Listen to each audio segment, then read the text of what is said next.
Media సోదరులకి హృదయపూర్వకంగా నమస్కారం.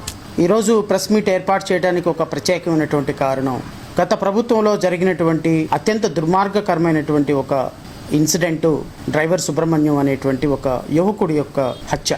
ఒక ప్రజాప్రతినిధిగా ఉన్నటువంటి ఒక ఎమ్మెల్సీ ఒక యువకుడిని, తన దగ్గర పనిచేస్తున్నటువంటి ఒక యువకుడిని అత్యంత దారుణంగా పాశవికంగా హత్య చేసి ఆ డెడ్ బాడీని తీసుకుని వెళ్ళి డోర్ డెలివరీ చేసి తల్లిదండ్రులకు అప్పగించినటువంటి వైనం రాష్ట్ర వ్యాప్తంగా ఎంతో సంచలనం సృష్టించిందన్న విషయం రాష్ట్ర ప్రజలకు తెలుసు, మీడియా సోదరులకు కూడా తెలుసు. కానీ ఆ రోజు పోలీసులకి తనంతట తానే లొంగిపోయి ప్రజాప్రతినిధిగా ఉన్నటువంటి ఒక వ్యక్తి అత్యంత పాశవికంగా ఒక దళిత బిడ్డని హత్య చేసి ఆ డెడ్ బాడీని తీసుకెళ్లి డోర్ డెలివరీ చేయటం అనేది నిజంగా సభ్య సమాజం ఎంతో అసహించుకునేటువంటి ఒక బ్రూటల్ ఇన్సిడెంట్.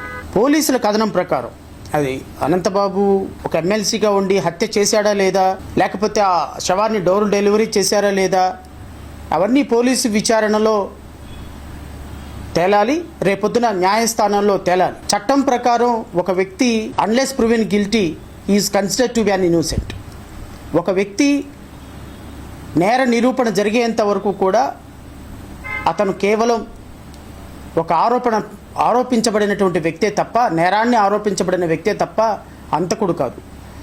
కానీ పోలీస్ రికార్డుల ప్రకారం, పోలీసులు వేసిన ఛార్జ్షీట్ల ప్రకారం ఒక ఎమ్మెల్సీగా, ప్రజాప్రతినిధిగా ఉన్నటువంటి ఒక ఎమ్మెల్సీ ఒక తన దగ్గర పనిచేసేటువంటి ఒక వ్యక్తిని చంపి డోర్ డెలివరీ చేశారని అన్ని ఆధారాలు సేకరించినటువంటి పోలీసుల కేసు బేస్ చేసుకొని ఈరోజు రాష్ట్ర ప్రభుత్వాన్ని నేను డిమాండ్ చేస్తున్నాను. అత్యంత దుర్మార్గకరమైనటువంటి విషయం ఏంటి అంటే, ఈ ఇన్సిడెంటు గత ప్రభుత్వంలో వైఎస్ఆర్ పార్టీ గవర్నమెంట్లో జరిగిన ఇన్సిడెంట్. ఆ రోజున చాలా గొడవ చేసాం, ధర్నాలు చేసాం, రాస్తారోకోలు చేసాం, న్యాయం కోసం రోడ్లు ఎక్కాం. ఆ ముసలి తల్లిదండ్రుల కోసం, వారికి న్యాయం చేయమని వీధిలా వాడల న్యాయం కోసం, ఆ తల్లిదండ్రుల న్యాయం కోసం రోడ్డు మీద కూర్చొని ఆ వ్యక్తుల్ని అరెస్ట్ చేసేంత వరకు పోరాటం చేశాం. గత 5 సంవత్సరాల్లో గత ప్రభుత్వం ఒక ఎమ్మెల్సీగా ఉండి ఒక దళిత బిడ్డని హత్య చేసినటువంటి ఒక వ్యక్తి మీద కనీసం సస్పెండ్ కూడా చేయకుండా తన పార్టీ కార్యక్రమాల్లో తిప్పుకున్నటువంటి వైనాన్ని కూడా చాలా వరకు రాష్ట్ర ప్రభుత్వాన్ని ప్రశ్నించే విధంగా ప్రతిరోజు ప్రతి క్షణం ఆ సమస్యల మీద న్యాయ పోరాటం చేసాం, రాజకీయ పోరాటం చేసాం, ప్రజా పోరాటం చేసాం. అల్టిమేట్గా ఆ కుటుంబానికి న్యాయం జరగాలి అనేటువంటి ఒక మోటివ్ తోటి మేము ఆ రోజు 5 సంవత్సరాల పాటు గత ప్రభుత్వం మీద ఒత్తిడి తీసుకొచ్చాం. మేము ఆ రోజు ఆ ప్రభుత్వం మీద ఒత్తిడి తీసుకొచ్చిన మా పోరాట ఫలితంగానే ఆ రోజున అనంతబాబు అనేటువంటి ఒక ఎమ్మెల్సీ అరెస్ట్ కాబడ్డాడు.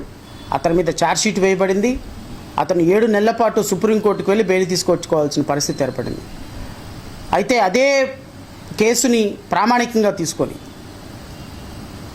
ఒక ఎమ్మెల్సీగా ఉన్నటువంటి వ్యక్తిని ఖచ్చితంగా మేము అరెస్ట్ చేస్తాము, న్యాయస్థానాలలో దోషిగా నిలబెడతామని మాట ఇచ్చినటువంటి కూటమి ప్రభుత్వం ఇప్పటికి 2 సంవత్సరాలు రమారమి కావస్తుంటే కనీసం దాని మీద విచారణ కొనసాగించేటువంటి పరిస్థితి కూడా చేయటంలా. మా పార్టీ జై భీమ్రావ్ భారత్ పార్టీగా నేను కోరేది, నేను రాష్ట్ర ప్రభుత్వాన్ని డిమాండ్ చేస్తున్నా, గత ప్రభుత్వంలో జరిగినటువంటి ఇన్సిడెంట్ని ఆసరాగా చేసుకొని మీ ప్రభుత్వం అధికారంలోకి వచ్చింది. ముఖ్యమంత్రి చంద్రబాబు నాయుడు, మంత్రి నారా లోకేష్, మీరందరూ కూడా డ్రైవర్ సుబ్రహ్మణ్యం హత్య కేసుని చాలా సీరియస్గా తీసుకున్నారు. ఆ తల్లిదండ్రులకు న్యాయం చేస్తామని చెప్పారు, ఆ కుటుంబానికి బాసటగా నిలబడతామని చెప్పారు, దళిత యువకుడిని చంపినటువంటి వ్యక్తికి ఖచ్చితంగా శిక్ష పడేటట్టు చేస్తామని చెప్పారు. కానీ 2 సంవత్సరాలు అయినప్పటికీ కూడా మీరు నిమ్మకు నీరెత్తినట్టు మెదలకుండా కూర్చొని ఆ కుటుంబానికి అన్యాయం చేయిస్తున్నారు అనేటువంటి భావన మా పార్టీ మీద ఉంది.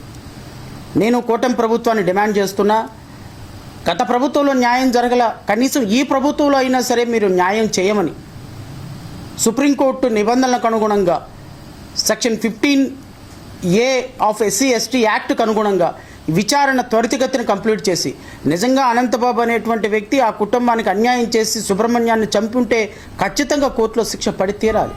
ఒకవేళ ఆయన తప్పు చేయకపోతే అదేనా నేర నిరూపణ జరగాలి తప్ప, నేర నిరూపణ ఎంత తొందరగా వీలైతే అంత తొందరగా జరగాలి. ఆ కుటుంబానికి కూటమి ప్రభుత్వం బాసటగా నిలబడాలి. ఆ ముసలి తల్లిదండ్రులకి ఆర్థికంగా చాలా ఇబ్బంది పరిస్థితుల్లో ఉన్నారు. ఆ తల్లిదండ్రులను కూడా ప్రభుత్వం ఆదుకోవాలి. నిజమైనటువంటి దోషులకు శిక్ష పడాలి.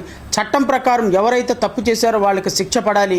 ఎవరి ప్రాణానైతే తీసుకున్నారో ఆ ప్రాణాలకి ఖచ్చితంగా చట్టం ముందు చేతులు కట్టుకొని నిలబడే విధంగా కూటమి ప్రభుత్వం పనిచేయాలి తప్ప, కూటమి ప్రభుత్వం కూడా దీన్ని రాజకీయ ప్రయోజనాల కోసం వాడుకొని, కూటమి ప్రభుత్వం కూడా దీన్ని కేవలం అధికారంలోకి రావటానికి కూడుకొని దళిత బిడ్డలను కొట్టి ఇంట్లో పడేస్తే, దళిత బిడ్డలను కొట్టి రోడ్ల మీద పడేస్తే, దళిత బిడ్డను కొట్టి ఇంటికి డోర్ డెలివరీ చేస్తే కూడా మేము మాట్లాడమనే పరిస్థితిలో కూటమి ప్రభుత్వం కూడా ఉంది అనేది మన భావన. సో ఖచ్చితంగా మా పార్టీ నుంచి నేను డిమాండ్ చేస్తున్నా, ఖచ్చితంగా ఈ కేసుని ఎక్స్పీడియేట్గా ట్రయల్ చేయాలి. ఖచ్చితంగా సుప్రీంకోర్టు నిబంధనలకు అనుగుణంగా ఎటువంటి డిలే లేకుండా త్వరితగతిన ఈ కేసులో పూర్తి స్థాయి విచారణ జరగాలి.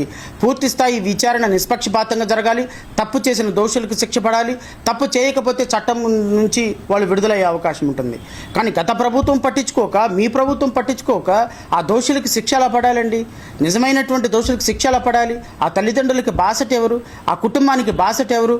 చనిపోయిన సుబ్రహ్మణ్యం యొక్క మరణానికి కారణం ఎవరు? దీనికి ఖచ్చితంగా ఇప్పటికీ రమారమి గత ప్రభుత్వంలో యాక్షన్ లేదు, ఈ ప్రభుత్వంలో యాక్షన్ లేదు. ఇంకా ఎన్ని సంవత్సరాలు పడుతుందో తెలియదు. సో నేను త్వరితగతిన ఈ కేసును కంప్లీట్ చేసి నిందితుడికి శిక్ష పడే విధంగా మీ ప్రభుత్వం చర్యలు తీసుకోవాలి.